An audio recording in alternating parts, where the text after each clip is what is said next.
Would you consider yourself happy? It is a curious question, isn't it?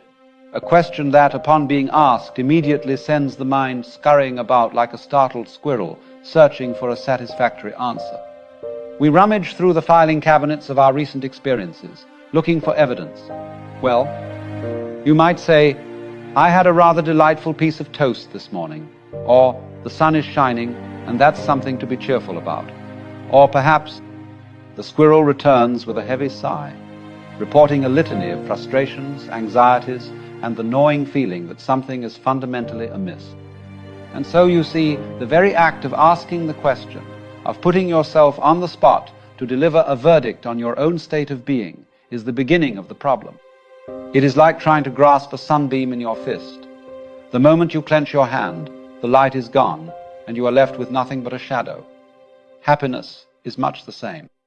It is not a thing to be possessed, a destination to be arrived at, or a prize to be won.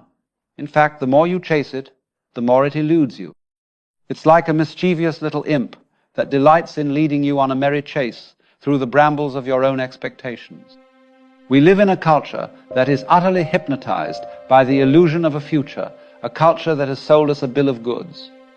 We are taught from a very young age to strive, to achieve, to become. We are told that if we just get the right job, find the right partner, buy the right house, and accumulate the right collection of shiny objects, then, and only then, will we be granted the golden ticket to happiness. We are, in essence, living on a promissory note for a future joy that never quite seems to arrive. Think of the educational system. You go to kindergarten so that you can go to elementary school. You go to elementary school so that you can go to middle school, and then high school, and then, of course, college. And why do you go to college? To get a good job, naturally. And why do you want a good job? So that you can make enough money to retire and, finally, at the ripe old age of 65, you can at last begin to enjoy your life. What a colossal joke. As I've often said, it's better to have a short life that is full of what you like doing than a long life spent in a miserable way. This is the great swindle of our civilization. We are always preparing to live, but never actually living. We are like a donkey with a carrot dangled in front of its nose, forever plodding forward in the hopes of a reward that is always just out of reach. We are so busy getting ready for the banquet that we forget to taste the food that is right in front of us. And so, we are always a little bit late to the feast of life.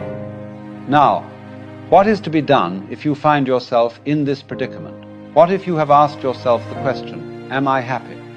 And the answer that echoes back from the depths of your being is a resounding no. The first thing, my dear friends, is to stop fighting it. Stop treating your unhappiness as if it were an enemy to be vanquished. The more you struggle against it, the more you try to fix your sadness or your anxiety, the more you reinforce its power over you. It is like trying to smooth out ripples in a pond with a flat iron. You will only create more turbulence. The very effort to be happy is a form of tension, a subtle violence that you inflict upon yourself. It is the I who is unhappy trying to become a happy I.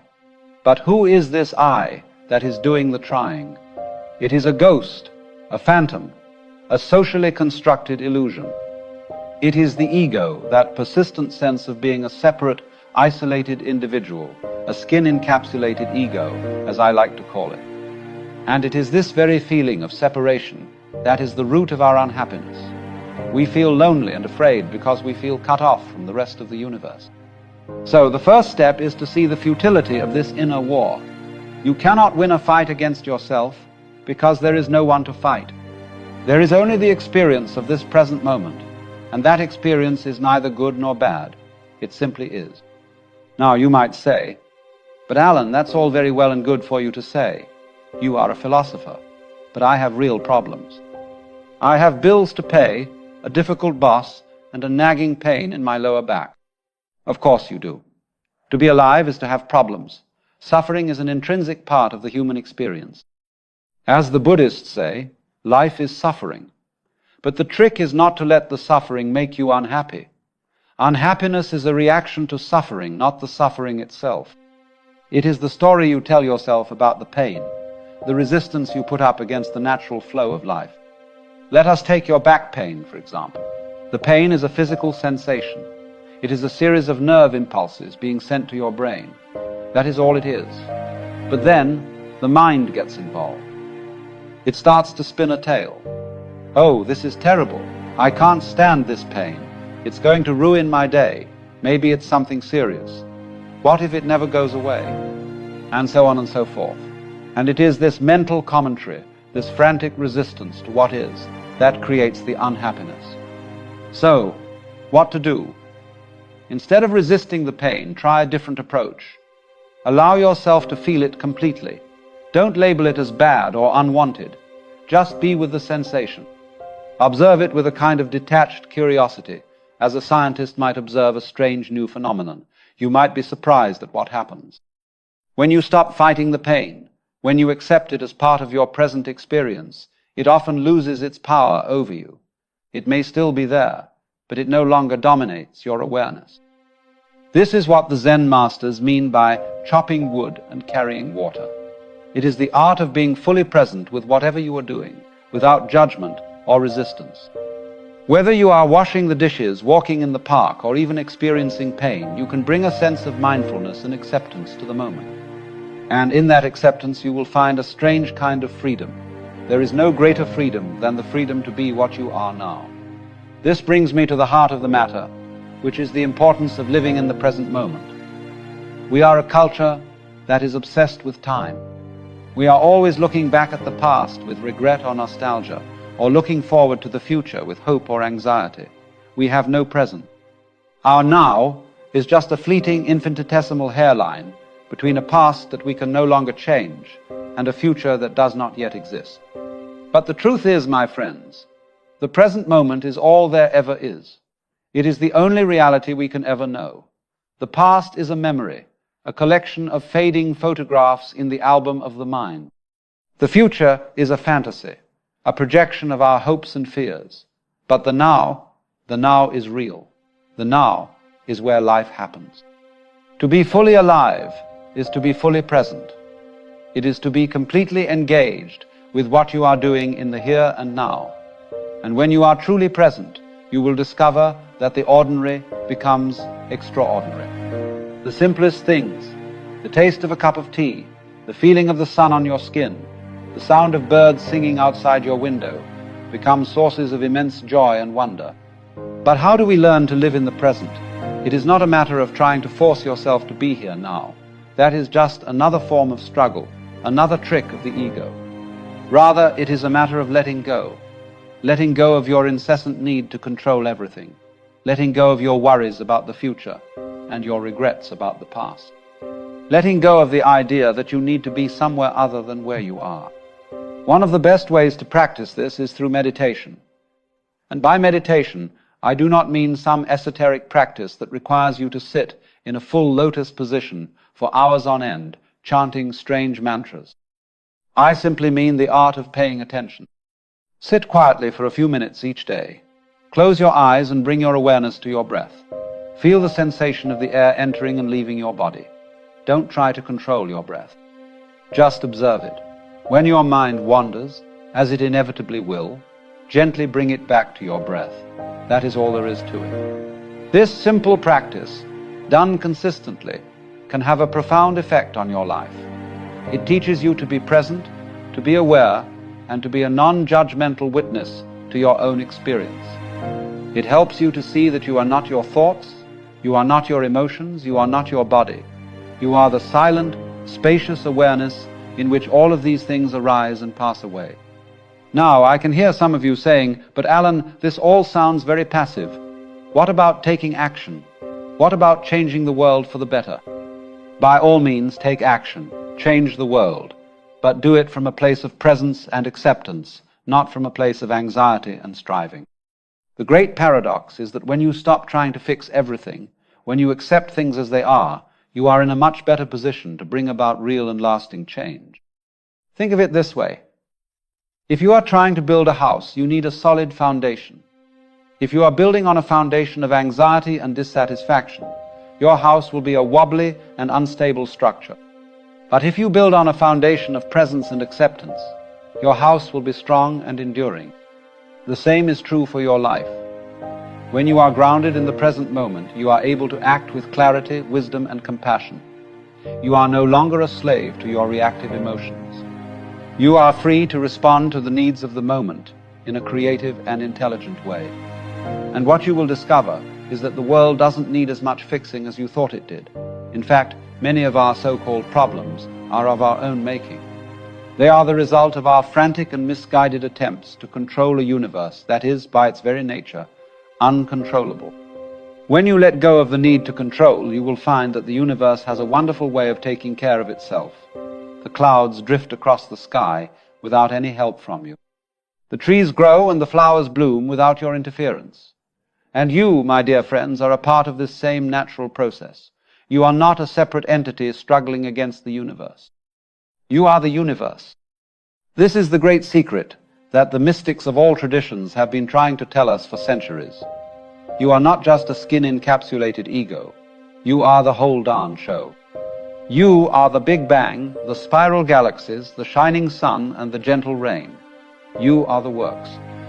Now, of course, you are pretending that you are not. You are playing a game of hide and seek with yourself.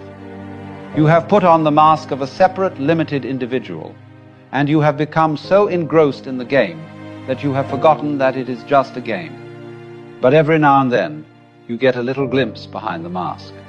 You have a moment of pure, unadulterated joy, a moment when the illusion of separation dissolves, and you feel a sense of oneness with everything. These are the moments that we all live for. And the wonderful thing is that you don't have to wait for these moments to happen by chance. You can cultivate them.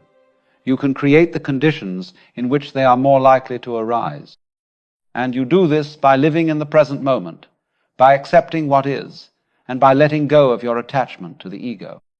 Imagine for a moment that you had the power to dream any dream you wanted. You could have any pleasure, any experience you could possibly conceive of, and you could dream for as long as you liked. 75 years of pure, unadulterated bliss, night after night. At first it would be wonderful. You would fulfill all your wishes, satisfy all your desires. But after a while, you would start to get a little bored. You would say to yourself, this is all very nice, but it's a bit predictable. I want a surprise. I want a dream that is not under my control. And so, you would start to introduce an element of risk, of adventure, into your dreams. You would have dreams in which you were in danger, in which you had to overcome obstacles, in which you didn't know what was going to happen next. And you would find that these dreams were much more exciting, much more interesting than your dreams of pure pleasure. And you would get more and more adventurous, taking bigger and bigger risks, until finally you would dream the dream of the life you are living right now. So you see, my friends, the life you are living is the dream you have chosen. You have chosen the challenges, the struggles, the heartaches, and the joys. And you have done this because you knew that this was the most interesting, the most exciting, the most fulfilling dream you could possibly have. Now you have forgotten that you have chosen it. You are pretending that you are a helpless victim of circumstances, but deep down you know the truth. You know that you are the dreamer of the dream. And when you remember this, everything changes. You are no longer a victim. You are a creator. You are no longer at the mercy of life. You are life itself. And in that realization, you will find a happiness that is unshakable, a peace that passes all understanding. So, what does this all mean in practical terms? How do we live this out in our daily lives?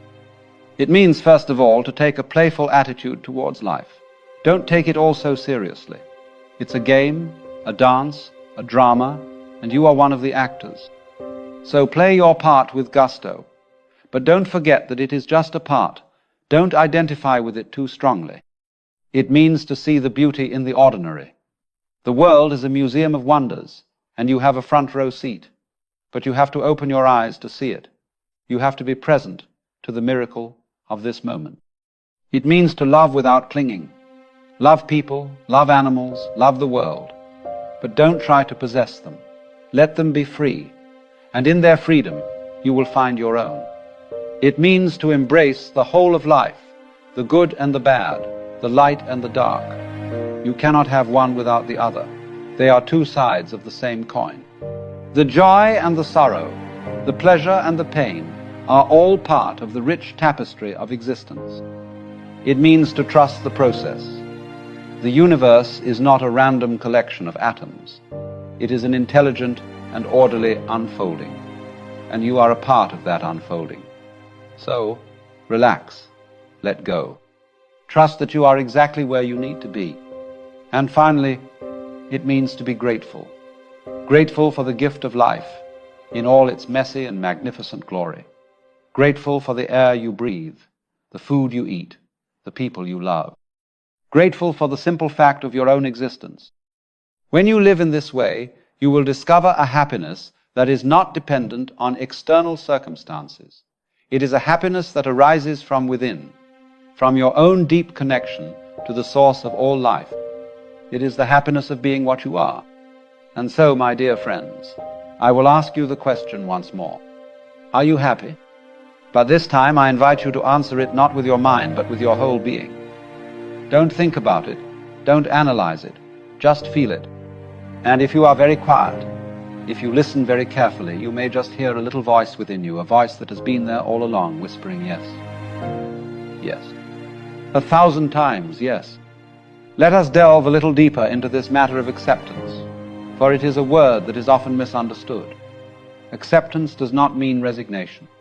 It does not mean that you should be a doormat and let people walk all over you. It does not mean that you should condone injustice or cruelty. Acceptance simply means to see things as they are, without the filter of your judgments and opinions. It is to acknowledge the reality of this moment, whether you like it or not. And the strange thing is, when you truly accept a situation, it often begins to change. It is as if the universe has been waiting for you to stop fighting it, to stop resisting it, so that it can work its magic. I have known people who have struggled for years with a particular problem, a difficult relationship, a chronic illness, a dead-end job, and they have tried everything to fix it. They have read all the self-help books, gone to all the workshops, and spent a small fortune on therapy, but nothing has worked. And then, one day, they just give up. They surrender. They say, I can't fight this anymore. I accept it. It is what it is. And in that moment of surrender, something miraculous happens. The problem begins to dissolve. The relationship improves. The illness becomes more manageable. A new and better job opportunity appears out of the blue. It is as if the very act of resistance was what was keeping the problem in place. And when the resistance is gone, the energy is freed up for a new and more creative solution to emerge. So, if you are facing a difficult situation in your life, I invite you to try this experiment. For just one day, stop trying to fix it. Stop struggling against it. Stop complaining about it. Just for one day, accept it completely. See what happens. You may be pleasantly surprised. Now, I want to say a word about the role of the mind in all of this. For the mind is a wonderful tool, but a terrible master. And for most of us, the mind is in the driver's seat. It is running the show. Our minds are constantly chattering away like a noisy little monkey in a cage. They are always judging, comparing, analyzing, and criticizing. They are always worrying about the future and regretting the past. And we have become so identified with our minds that we believe we are our minds. We believe that the voice in our head is who we are. But you are not the voice in your head. You are the one who is listening to the voice in your head. You are the silent, spacious awareness in which the thoughts come and go. And when you realize this, you are no longer a prisoner of your mind. You can step back and observe your thoughts without getting entangled in them. You can watch them as you would watch clouds drifting across the sky. This is the essence of mindfulness, and it is a skill that can be cultivated through practice. The next time you find yourself caught in a storm of negative thoughts, try this. First, acknowledge the thoughts. Don't try to push them away or suppress them. Just notice them. Then label the thoughts. You can say to yourself, there's the I'm not good enough story again. Or there's the what if worry. This simple act of labeling creates a little bit of space between you and your thoughts. It helps you to see that they are just thoughts, not reality. And finally, let the thoughts go.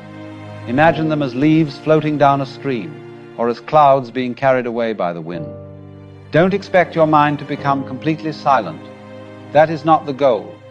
The goal is to develop a new relationship with your mind, a relationship of gentle and loving detachment. When you do this, you will find that your mind becomes a much more peaceful and pleasant place to be, and you will be free to experience the joy and the beauty of the present moment without the constant interference of your chattering mind. And so, we come back to the beginning. Are you happy? And if not, what are you going to do about it? Are you going to continue to chase after a future that never arrives? Are you going to continue to fight a battle against yourself that you can never win? Or are you going to try a different approach? Are you going to let go of the struggle and embrace the present moment? Are you going to accept yourself and your life just as they are? Are you going to befriend your mind and listen to the wisdom of your heart? The choice, my dear friends, is yours. But I can tell you this: the path of happiness is not a path of striving and achieving. It is a path of letting go and allowing. It is the path of becoming what you are. And what you are is something far more wonderful, far more magnificent than you have ever dared to imagine. You are the universe, expressing itself as a human being for a little while. You are a wave in the ocean of consciousness.